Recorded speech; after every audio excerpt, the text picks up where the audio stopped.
Alright everyone, I know I've been a little bit behind on my movie reviews and everything, but might as well get one out of the way, at least. Incredibles 2. Alright, well, we waited 14 years for this movie to get a sequel, and yeah. In case you don't know, The Incredibles 1 is probably my most favorite Disney Pixar movie, or at least on my top 5 favorite Pixar or Disney animated movies.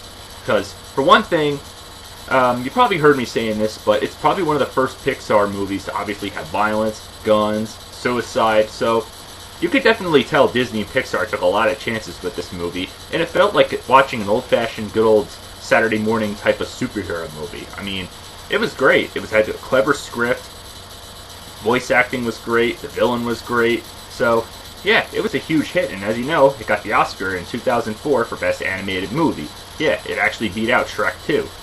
So, of course, wouldn't you know it, it hinted a sequel at the end of it, which we waited this long. So, was it worth the wait? Was it worth all the hype that it was building up to? Bet your ass it was. Well, okay, maybe not this long, but it was definitely worth it to see it. Because, for one thing, yes, it follows up with it pretty cleverly, and keep in mind there's probably going to be some minor to moderate spoilers in this. And I even love it how, just before the movie starts, because I saw this at an AMC theater, you know, they give you this, you know, before even the animated short film that usually Disney Pixar puts before their films. This one was a bit of a strange one, but yeah, they had the voice actors and the producers and directors of this movie saying, like, you know, thank you for your time, thank you for coming to the movies, and, you know, it was really tough trying to come up with a good script, but it didn't take that long, and I'm like, yeah, right. It took like 14 years, and then sure enough, they said, yeah, it took this long because we had to come up with a good script that we all had to agree on and everything like that. So that was interesting to see. At least they were self-aware of that, how long it took. So anyway, let's get to the movie. Yes, it follows up just exactly where the first film left off, with the Underminer. All the cast and, you know, main characters that you remember from the first film are all there. The Incredibles family. Anybody can really particularly compare this to Fantastic Four, sort of loosely, because, yeah, we know the history of the Fantastic Four movies. They haven't been that great, so you can sort of consider this like the best version of Fantastic Four, if you call it that, but not really, because really, it's 5 members of the family, and 6 if you include Frozone, voiced by Samuel L. Jackson. Yes, he's back. Craig T. Nelson's back, voicing Mr. Incredible. I'm not sure about the kids because, yeah, I find it funny how even though it's 14 years after the first one, nobody's aged. It's basically the same exact time. Everyone's the same age as they were in the first film. And, yeah, as I said, they're fighting the Underminer. They've come out of retirement. You know, they come out of hiding, which I thought was pretty much, you know, everything was all established with being okay to fight crime, but it turns out that crime fighting is illegal, you know, as a superhero and everything. So they're forced to once again go into hiding.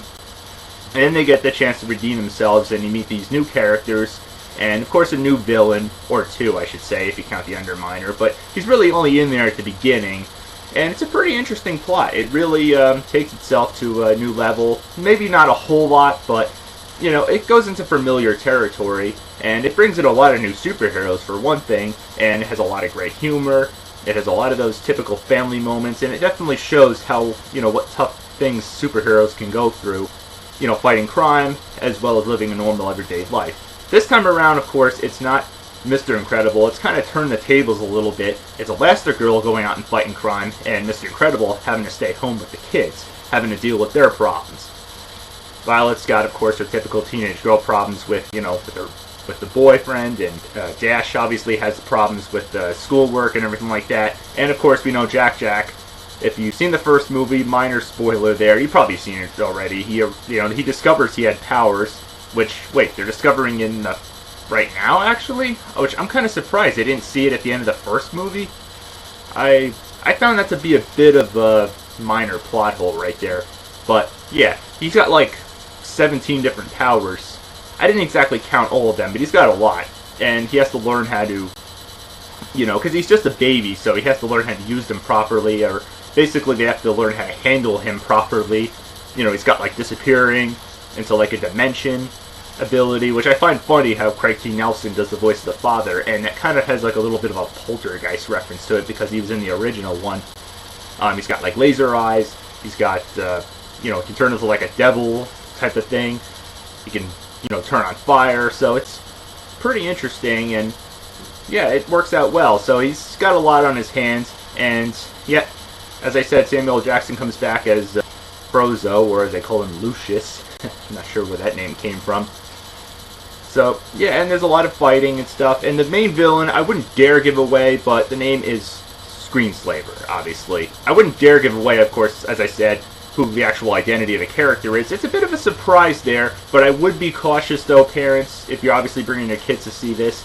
If you do have epilepsy, or if your kids have epilepsy, the scenes with the screensaver can actually cause seizures, so I would be cautious with that, because it's a lot of flickering lights and everything like that.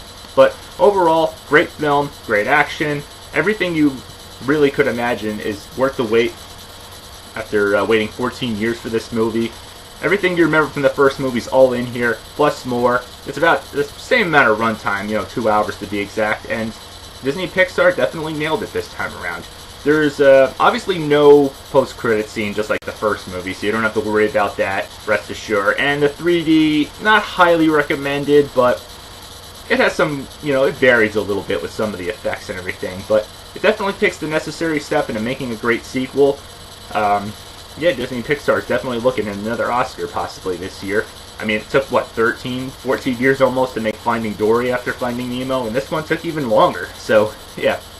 Definitely worth it. I mean, Disney Pixar has a thing for waiting to make great sequels, but they're worth it most of the time. But otherwise, great job, Pixar. You definitely nailed it this time. I mean, only question is, do we have to wait another 14 years for Incredibles 3? I sure hope not, but if we do, it'll probably be worth it too. But otherwise, this film, definitely worthy of a rockin' Wii Remote Wii Motion Plus up and the playing Wii Remote up. Good old-fashioned superhero fun.